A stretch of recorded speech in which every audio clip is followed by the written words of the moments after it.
अच्छा, ऐसा धोखा हमारे साथ किया, भोगोगे तुम।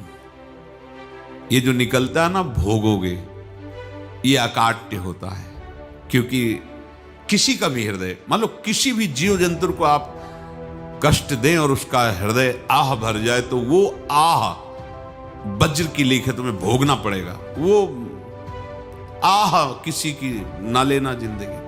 कोई ऐसा कोई आह भर करके कह दिया तुम समर्थ हो, हम तो कुछ कर नहीं सकते, वो अंदर से दुखी, फिर तुम्हारी सामर्थ्य काम नहीं करेगी, मिट्टी में मिला देगी। ऐसा नहीं कि आप जो कर रहे हैं कोई देख नहीं रहा, कोई हिसाब किताब नहीं, जो कर रहे हैं अवश्य में भोक्तव्यम। बहुत सावधान। जीव स्वयं नित्य निरंतर कर्मों के जाल को रच रहा है और अपने आप को बांध रहा है।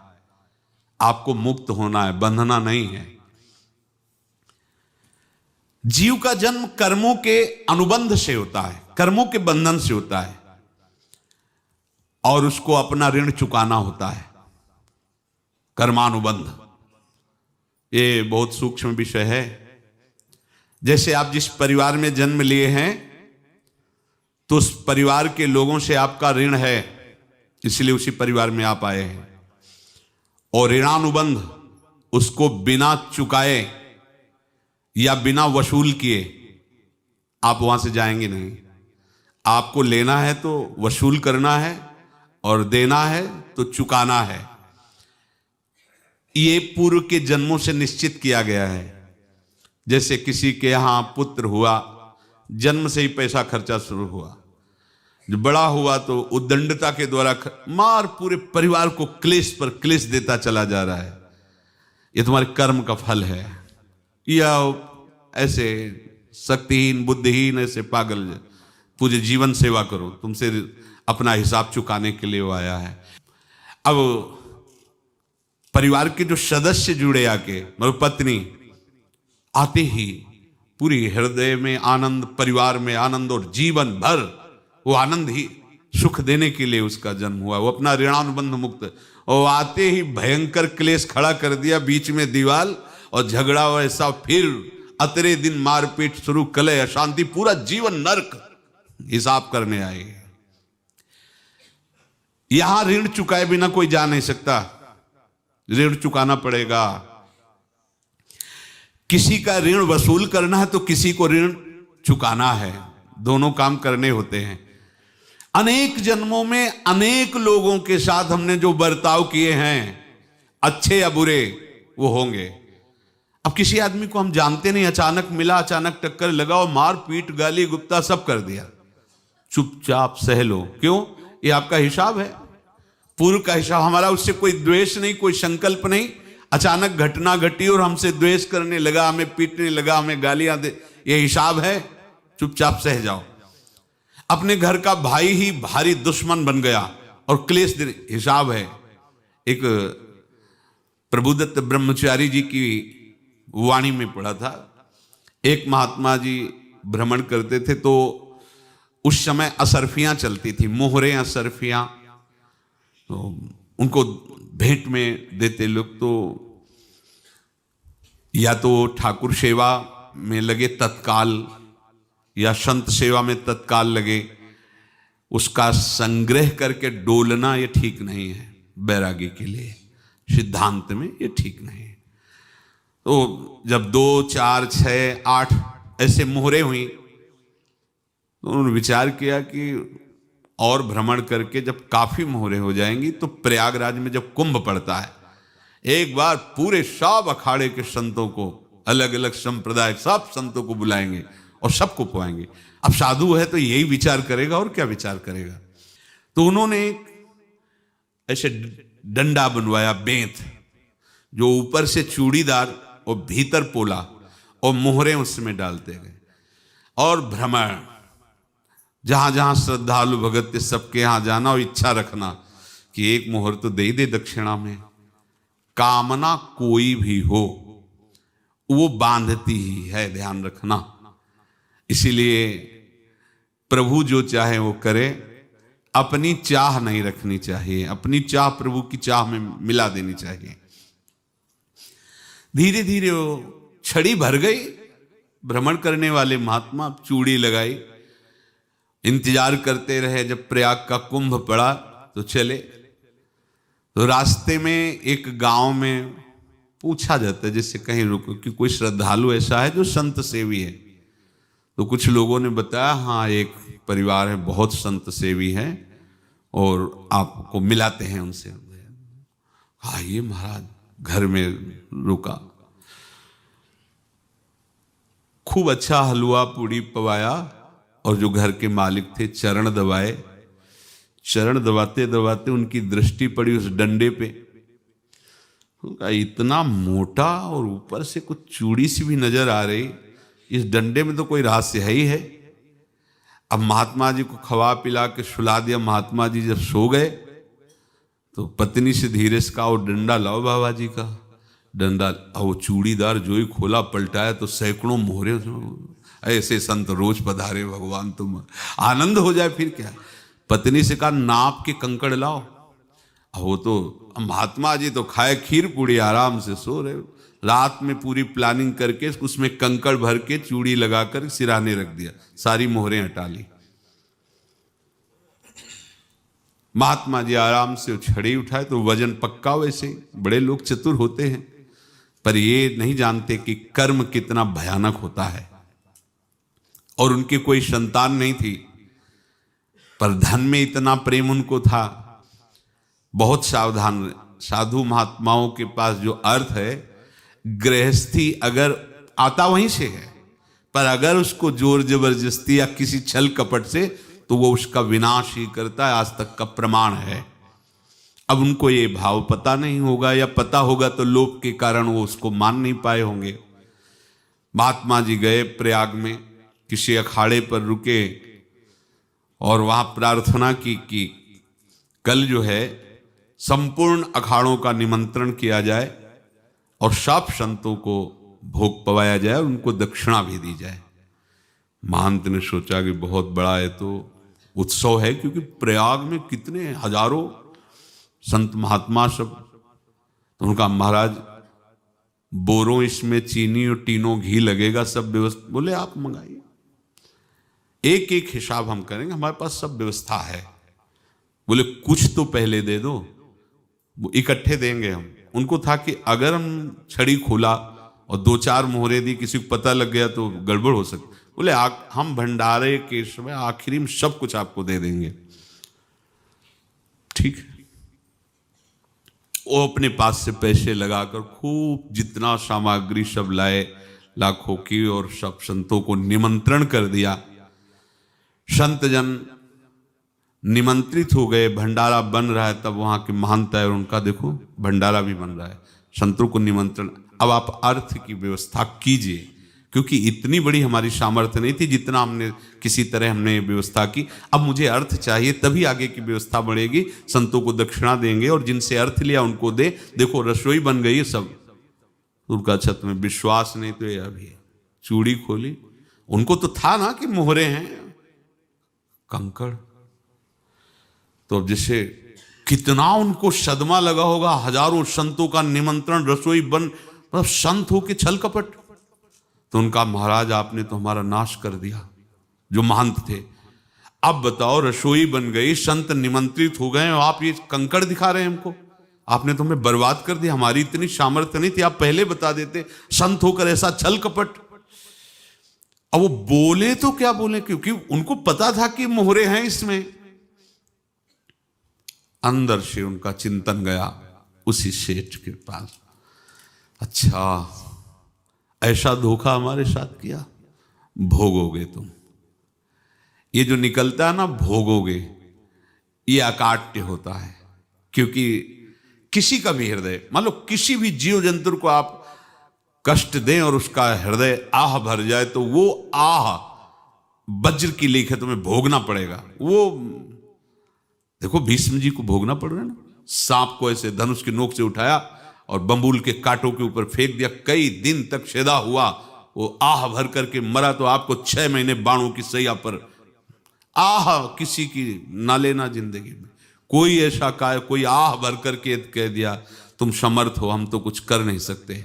और अंदर से दुखी, फिर तुम्हारी सामर्थ्य काम नहीं करेगी, मिट्टी में मिला देगी। फिर ये तो संत थे और भगवत आराधना के लिए, संत आराधना के लिए ही ऐसा किए हुए थे। अब इनका कैसे मुंह दिखाएं, अब क्या करें। सुबह संत जन आएंगे, सबके बीच में हमारी कि देखो इन्होंने, अब क्या करें। गए और संगम में जाके छलांग लगाई, अपने प्राण त्याग दिए। अब उनके तो पास मोहरे थी और व्यापार बढ़ा और 9-10 महीने बाद ही लड़का हुआ। अब तो उनको कि संत फलीभूत हो गया। देखो व्यापार चल रहा, लड़का नहीं होता था, लड़का भी हो गया, बड़ा आनंद छा रहा है। जब से वो प्रकट हुए और धन की वृद्धि शुरू हो गई, पढ़ाई लिखाई में उनके खर्चा हुआ सब, बस बीमारी शुरू हो गई उनके शरीर में। अब उसमें पैसा जाना शुरू हुआ। इतने आसक्त तो वो दोनों हो गए कि कुछ भी हो, व्यापार ठप, संपत्ति बेचना शुरू। तो उन्होंने कहा कि बेटा मैं क्या कर सकता हूं तुम्हारे लिए। बोले हमारी अंतिम इच्छा है, प्रयाग चलो और जितने प्रयाग में संत महात्मा सबको एक बार भंडारा करवाओ, हमारी इच्छा अंतिम है। क्योंकि अंतिम यही इच्छा थी। तो बोले अब ज्यादा संपत्ति तो नहीं रह गई। तो बोले घर बेच दो, मेरे लिए ही तो है, बेच दो। मुझे लगता मैं बचूंगा नहीं, पर मेरी अंतिम इच्छा पूर्ण कर दो। घर बेच दिया, जेवर बेच दी। वहां गए, जब संत सेवा की तो बोले मुझे संगम तक ले चलो। संगम तक ले गए और बोले समझे तुम चुराए थे और हमने उसको छीना है, कुछ नहीं रह गया तेरे पास कुछ, अब केवल ममता और आसक्ति में जलकर मर और नरक प्राप्त कर। मैं वही महात्मा हूं जिसकी तूने मोहरे ली थी, शरीर छोड़ दिया।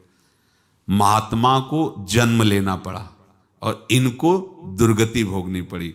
ऋणानुबंध होश में, ऐसा नहीं कि आप जो कर रहे हैं कोई देख नहीं रहा, कोई हिसाब किताब नहीं, जो कर रहे हैं अवश्य में भोक्तव्यम, बहुत सावधान। अनेक जन्मों में अनेक लोगों से जो कुछ लिया दिया है, इस लेने देने को मिटा देने के बाद ही तुम मुक्त हो गए। इसीलिए एक उपाय है, लेना न देना मगन रहना। क्या? मालिक को समर्पित हो जाओ, मालिक को अपना माना हुआ समर्पित कर दो, खत्म। अहम त्वाम स्वरूपापेभ्यो मोक्षयिष्यामि, सब खत्म, आगे पीछे लेना देना सब खत्म। एकादश स्कंद में भगवान श्री कृष्णचंद्र जी ने कहा जो मेरे चरणों का आश्रय लेकर भक्त मेरा भक्ति करता है, उसके पितृ ऋण, मातृ ऋण, देव ऋण, ऋषि ऋण, सब ऋणों से मैं मुक्त कर देता हूं। बस यही एक उपाय है जो इसके बंद करने का उपाय भक्तों के लिए है, वो यही है, भगवान की शरण में होकर अपना माना हुआ पूरा भगवान के अर्पित कर दो। अर्पित करने का तात्पर्य उसमें अहम हटा दो। तो दियम वस्तु गोविंदम तुभ्यमेव समर्पय।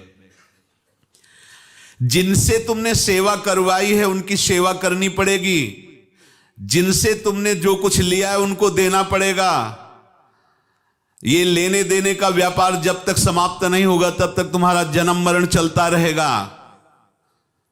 अब आपको यहां समझना है, यदि आपसे किसी ने पैसे लिए बेईमानी करके नहीं दे रहा है तो आप उसको गाली मत दीजिए, आपने बेईमानी की थी इसलिए आपकी बेईमानी हुई है, ले गया, कोई बात नहीं है, बंधन से मुक्त हुए, जो बोझा था चला गया। उसको ऐसा ना देखे कि ये बेईमान हमारे रुपए मार लिए, अब जो कुछ होगा देखेंगे।